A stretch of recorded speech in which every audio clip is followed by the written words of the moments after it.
Саламатсыздарбы? Кыргыз тилин үйрөнүүчү катары биз сиздер менен сүйлөштүк, бир аз талкууладык. Биздин жаңы билгенибиз, сиздер менен же билгенибизди иретке салганыбыз бул кептик аракеттердин кайсы түрлөрү бар. Биринчиден бул активдүү жана пассивдүү түрлөрү болот экен. Ар биринде экөө, мисалы активдүү бул сүйлөө жана жазуу, сүйлөй билиши кыргыз тилинде. Анан пассивдүү бул окуп түшүнүү жана угуп түшүнүү экен, кептик жагын алганда. Анан да бирисин айттык, негизи окутуучуларга коюлчу талап бул сизге, тил үйрөнүп жаткан адам катары сизге төрт тараптуу ушул кептик аракеттердин төртөө тең бирдей өрчүгүдөй тапшырмаларды бериши керек экен да. Ошону үйрөнүп жатканда сиз көз салышыңыз керек экен. Ошо төрт кептик аракеттин түрү мен өрчүп атат, ошого үйрөнүп атам. Сүйлөгөндө да үйрөнүп атам, жазганда да үйрөнүп атам, окуп да түшүнүп атам, демек грамматикалык формаларды таанып атам, угуп да түшүнүп атам деп өзүңөр көз салышыңар керек. Бирок эң кызыктуу суроо андан кийинки ушул сабактын темасы бул ушул көндүмдөргө кантип жетишем? Кантип мен кептик өзүмдүн тажрыйбамды, кептик жөндөмүмдү мен кантип төрт тараптуу өрчүтө алам? Биринчиден мунун жөнөкөй эле эрежеси бар. Эгерде мен кыргызча сүйлөгөндү үйрөнөм десем, сөзсүз машыгышым керек. Эгерде кыргызча кепти угуп түшүнгүм келсе, анда да машыгышым керек. Кыргызча жазгым келсе, кат жазамбы, өр жазамбы, аңгеме жазамбы, анда дагы машыгышым керек. Анан кыргызча окугум келсе, кыргызча адабиятты окугум келсе, акындардын, жазуучулардын чыгармалары менен таанышкым келсе өз алдымча, ага да машыгышым керек. Демек, тилди кантип өрчүтүүгө жетише алам? Бир гана жок, машыгыш керек экен. Кийинки суроомда кантип машыгам? Макул, түшүндүм, машыгышым керек. Кандай дейсиңер, эмне кылса болот? Кантип машыга аласыз? Албетте буга да сиздин жолуңуз бар, өзүңүздүн буга чейин ойлонуп жүргөн жолдоруңуз бар болуш керек. Кантип машыкса болот? Менин сунуштарым мындайча. Биринчи, албетте мугалимдин үлгүсү керек. Себеби окутуу процесси уюшулган болсо, мугалим сизге бериши керек кептик үлгүлөрдү. Сиз ошондон аласыз. Грамматикалык форманы көрсөтүп үйрөтөбү сизге. Жаңы сөздү атап которуп же башка бир контекстке карап ошол сөздүн маанисин сизге түшүндүрүп береби? Сиз биринчи баскычында, биринчи мезгилде сиз ошону аласыз. Экинчи, сиз мугалимдин айтканын, мугалимдин жазып бергенин, көрсөткөнүн сиз туурап аны кайталайсыз. Мугалимдин аркасынан ээрчип айтасыз. Ошол сөздү сиз колдонуп көрөсүз. Эмне үчүн туурап кайталаш керек? Биринчиден бул жерде угуу көндүмүңүз бар. Экинчиден, эгерде ал тактага жазылган болсо, же болбосо кагазда же китептин бетине жазылган болсо, сиз окуу көндүмүңүз өрчүйт. Үчүнчүдөн, сиз сүйлөө көндүмүңүз дагы өрчүшү керек. Себеби деген жалпы түшүнүк бар. Биздин эс тутумубуз бар, адам баласынын, туурабы? Эс тутуму, мисалы, колдун дагы эс тутуму бар. Бир нерсени кармап, сиз тааный аласыз, караңгыда бир нерсени кармасаңыз, туура, эмне экен деп. Сиздин көрүү эс тутумуңуз бар, туура, бир нерсени көрүп, мурда көрдүм эле деп ошону эстей аласыз. Сиздин угуу жагынан эс тутумуңуз дагы бар, туурабы? Бир тааныш ырды угуп, ушуна уктум эле деп, же бирөөнүн үнүн укканда, бул тигил адам экен, бул эжем экен, же досум экен, бул кызым экен деп үнүнөн тааныйт. Угуу дагы эс тутумубуз бар, угуу жагынан. Ошондой эле биздин тилдик дагы эс тутумубуз бар. Себеби жаңы тилди үйрөнүп атканда, же бир аз сүйлөп аткан тил болсо, тажрыйбабыз аз болсо, биздин могу сүйлөө органдарыбыздын дагы эс тутуму бар десек болот. Себеби деген баягы сөздү айтып дагы үйрөнүш керек.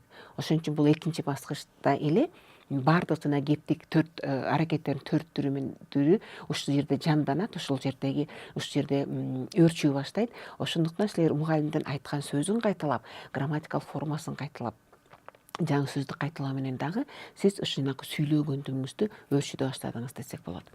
Дагы нерсе, кийинки силер ошол берген грамматикалык форманы дейли, мисалы этистин чактык мүчөсүн дейли, ошону сиз башка сөз менен колдонсоңуз болот, колдонуп көрөсүз. Мисалы, келдим, көрдүм, туурабы? Ошол эле бир эле мүчөнү башка сөз менен колдонуп, бу дагы жанагы сүйлөө, окуу, көрүү көндүмдөрүңүз дагы өрчүй баштайт.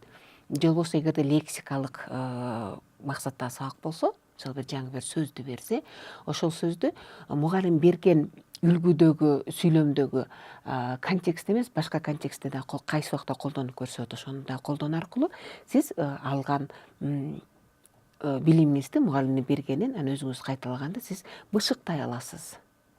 Мисалы, китеп дүкөндө сатылат. Ошо китеп деген сөздү сиз башкада кайсы контекстте колдоно аласыз? Мен китепти жакшы көрөм, мен китеп жазып атам, туурабы? Демек башка контекстте колдонуу менен ошо билимди сиз бышыктайсыз.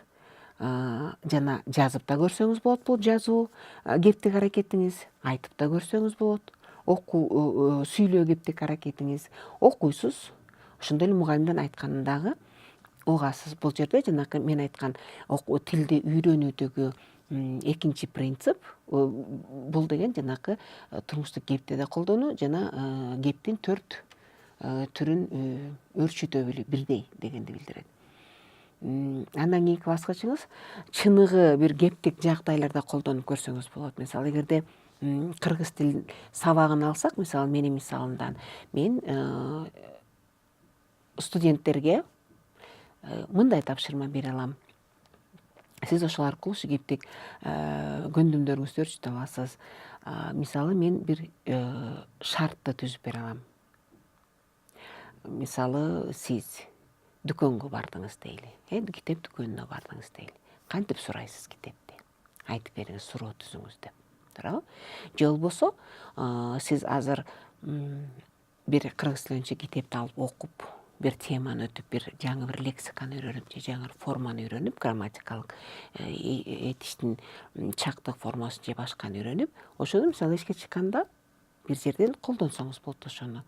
Ошол аркылуу сиз өзүңүз эркин, каалаган убагыңызда, каалашыңызча сиз кайталап өзүңүз билимиңизди бышыктап, анан жакшырта аласыз. Бул баскычта кептик тажрыйбаңызды өөрчүтүү сабактын ичинде болгонунун жакшы жери мугалим эгер сиздин кетирген мүчүлүштүгүңүз болсо, ошону оңдоп кое алат, өзүнүн кеңешин бере алат, башка мисал келтире алат. Демек өзүңүздүн билимиңизди бышыктап, анан дагы андай жакшырта аласыз да.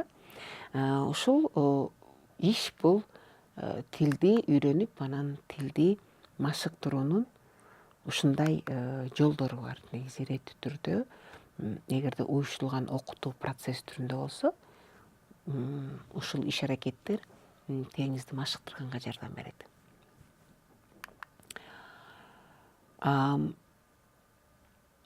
Албетте, негизи тилди окуганы келгенде, сиз мисалы тилди үйрөнүүчү катары, сизди кызыктырган маселе бул кандай көнүгүүлөр бар, кандай көнүгүүлөр түрлөрү бар. Сиз мисалы дагы эле айлана чөйрөгө болуп аткан нерсеге, сизге тиешелүү нерселерге сын ой жүгүртө билген адам катары, сын баа бере билген адам катары, артыкчылыгын көрө билген, кемчилик жактарын да тааный билген адам катары, сиз дагы сөзсүз түрдө эле кайсы түрдөгү көнүгүүлөрдү берет болду экен, бул көнүгүү эмнеге жардам берет болду экен деп сөзсүз ойлонуп болушуңуз керек. Дагы көп учурда тилдик багыттагы китептер, тил үйрөтүүгө арналган китептер баардык эле тилге, ошонун ичинде кыргыз тилиндеги китептерде көнүгүүлөр бар.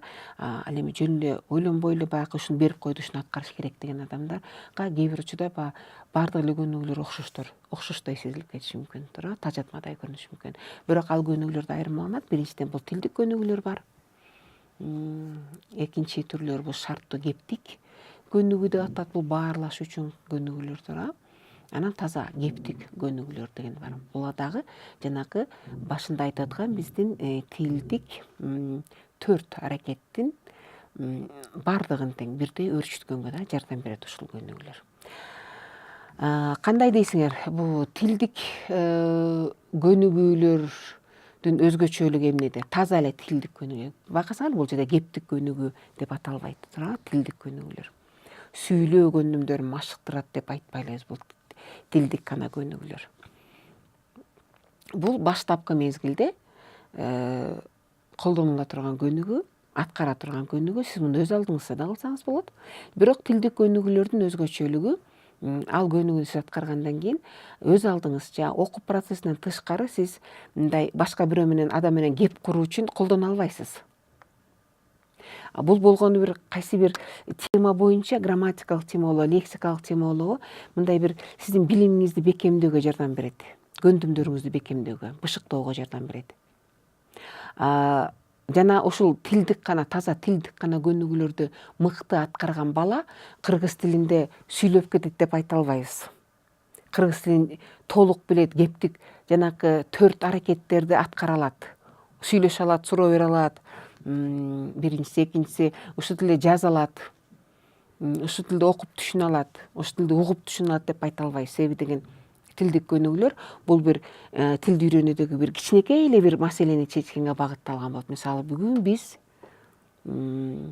этиштин татаал учурчагын өтүп жатабыз. Ушуну билишибиз керек. Кантип түшсө болот? Мисалы этиштин оңгусун бердик, мисалы оку. Кантип айтабыз ушуну татаал учурчак деп бериш үчүн? Окуп жатам. Ушул форманы колдонуш керек деп. Ошону бышыкташ керек.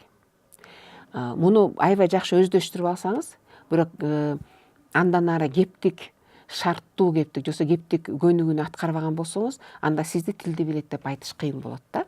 Бирок ошого карабай, негизи таза тилдик көнүгүүлөр дагы өтө керектүү болуп эсептелинет. Тилдик көнүгүүлөрдүн түрлөрүнө мисалдарды уланталык. Мисалы грамматикалык формаларды билиш керек, этиштин чактары, жөндөмлөрдү, же болбосо себепти билдирүүчү мүчөлөр кайсылар, модалдык маанидеги мүчөлөр кайсылар, ошону өздөштүрүшөт. Мисалы мен кечээ китеп оку. Кайсы мүчөнү кошосуз? Кайсы чактын мүчөсү керек бул жерде? Мисалы бул жерде жардамчы тирөөч сөз болчу, бул кечээ, туура, бул өткөн убакыт. Туура, ошондо бул жерде кечээ мен китеп окудум деген форма туура келиш керек. Ал дүкөн барат.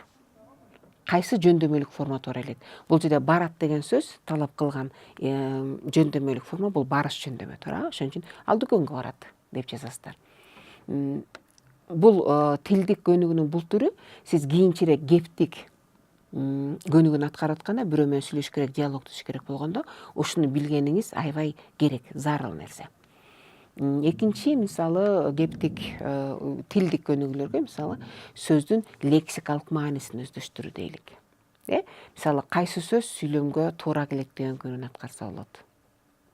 Мисалы, бир сөз сүйлөм берилет, анда бир сөз калтырылып кеткен, ошого сунушталган, мисалы, 3 сөздүн кайсына ушу туура келет. Же болбосо, мисалы, сүйлөмдү суроолуу сүйлөм, бирок суроолуу сөз калтырылып кеткен. Себеби ар бир тилде, бардык эле тилде суроолуу сөздү билүү өтө маанилүү. Анан айрыкча кызыктуусу, кыргыз тилине келгенде аябай окшош суроолуу сөздөр дагы бар. Аны айырмалаш кыйын да. Мисалы, кайсы деген суроону качан колдонсо болот, анан кандай деген суроону качан колдонсо болот. Өтө көйгөйлүү нерсе, өтө маанилүү нерсе. Муну да ажыратып билишиңиз керек да. Себеби көпчүлүк эле адамдар, мисалы, сиздин деңгээлиңизде тилди жалпысынан билем, бирок кептик тажрыйбамды өрчүткөнгө, андан ары өнүктүргөнгө муктажмын деген адамдардын арасында ушу айрыкча кайсы кандай деген суроону толук ажырата албаган учурлар да болот да. Ошон үчүн ушуга багытталган дагы тапшырма нерсе бул лексикалык тилдик көнүгүү да. Мисалы, кышында бир сөз калтырып келген, жаайт. Анан ага бир, мисалы, сөздүн варианттары берилген. Мисалы, кышында суу жаайт, көл жаайт, кар жаайт, же болбосо жаан жаайт, жамгыр жаайт. Кайсы сөз туура келет? Баарынан жакын эң туура келгени кайсы? Мисалы, кышында кар жаайт. Же болбосо атың суроо калтырылган, суроо белгиси турат. Демек, бул суроо болуш керек. Мисалы, вариант бердик. Эмне, ким, кандай, кайсы, туурабы? Эң туура келчүсү албетте атың ким. Бул лексикалык көнүгүүлөр. Ошондой эле лексикалык көнүгүү негизи тилдик көнүгүү болуп эсептелет баштапкы баскычтагы. Жана оюндар дагы бериш мүмкүн. Негизи оюн бул интерактивдүү ыкмалардын бири болуп эсептелинет. Мисалы, менин практикамда тилдик көнүгүүдү үйрөтөм. Мисалы, кроссвордду колдонсо болот, же болбосо ким ашык колдонсо болот. Же болбосо отуруштарды коюп, мисалы, тегерете отуруп, мисалы, ким ашык калып калат, кайсы сөздү, бир сөздү атап ошого туруш керек. Түрлөрүн колдонсо болот. Эми бул ыкмаларга сиз менен кенен токтолбойбуз, себеби ыкмаларды пайдалануу негизи мугалимдин иши. Ал эми азыр биз кыргыз тилин үйрөнүүдө биз азыр тилди үйрөнүүчү катары ушул маселелерди карап жатабыз.